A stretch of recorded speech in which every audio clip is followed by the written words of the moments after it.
कभी कभी कुछ ऐसे कार्टून देखने को मिल जाते हैं जिन्हें देख के दिमाग घूम जाता है। मतलब ये सोचकर कि बनाने वालों के मन में आखिर चल क्या रहा था। तो आज हम एक ऐसे ही कार्टून की चीरफाड़ करने वाले हैं। चलिए साथ मिलकर इसके अजीबोगरीब लॉजिक को समझने की कोशिश करते हैं।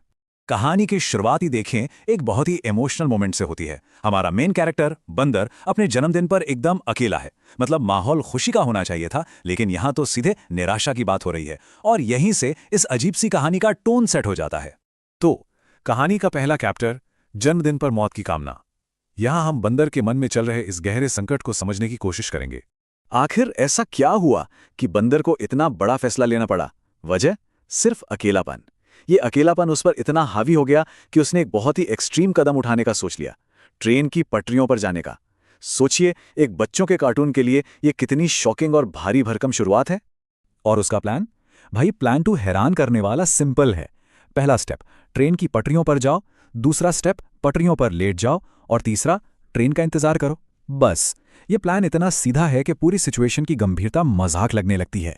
इसमें एक बहुत ही अजीब, कह सकते हैं एक डार्क ह्यूमर पैदा हो जाता है। लेकिन तभी सीन में एंट्री होती है एक बिल्ली की। वो खतरे को तुरंत भांप जाती है और बंदर को बचाने की कोशिश करती है। उसे आने वाली ट्रेन के बारे में चिल्लाकर बताती है। ये कहानी का पहला मोड़ है, पहला इंटरवेंशन। पर बंदर तो अपनी जिद पर अड़ा है। बिल्ली बेचारी चीखती रह जाती है, लेकिन वो टस से मस नहीं होता, बल्कि वो पलटकर जो जवाब देता है उससे टेंशन और बढ़ जाती है। वो साफ साफ कहता है, मुझे मरना है।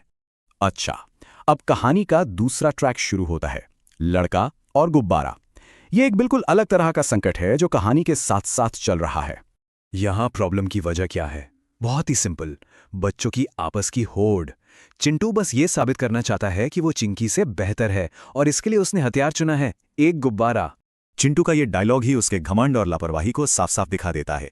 वो चिंकी की बात को एकदम अनसुना कर देता है कि गुब्बारा फट सकता है, और बस उसे फुलाता ही चला जाता है।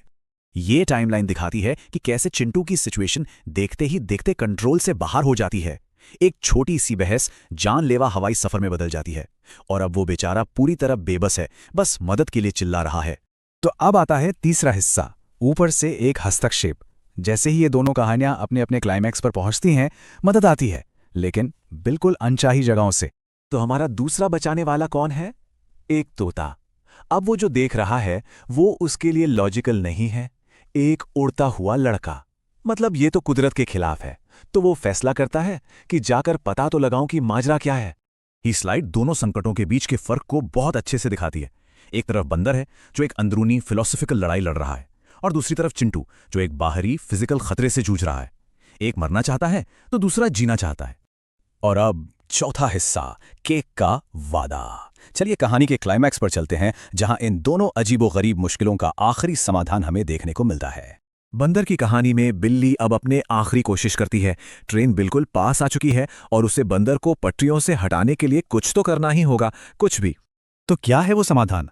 कोई लंबी चौड़ी फिलोसॉफिकल बातें नहीं, कोई इमोशनल अपील नहीं, बस एक बड़ा वाला आइसक्रीम केक का वादा। ये इतना सिंपल और मजेदार सॉल्यूशन है कि बंदर की सारी एग्जिस्टेंशियल क्राइसिस एक झटके में खत्म हो जाती है। यहाँ दोनों कहानियों के सॉल्यूशन में जमीन आसमान का फर्क है।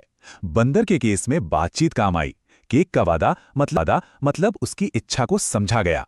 वहीं चिंटू के केस में जबरदस्ती का इस्तेमाल हुआ।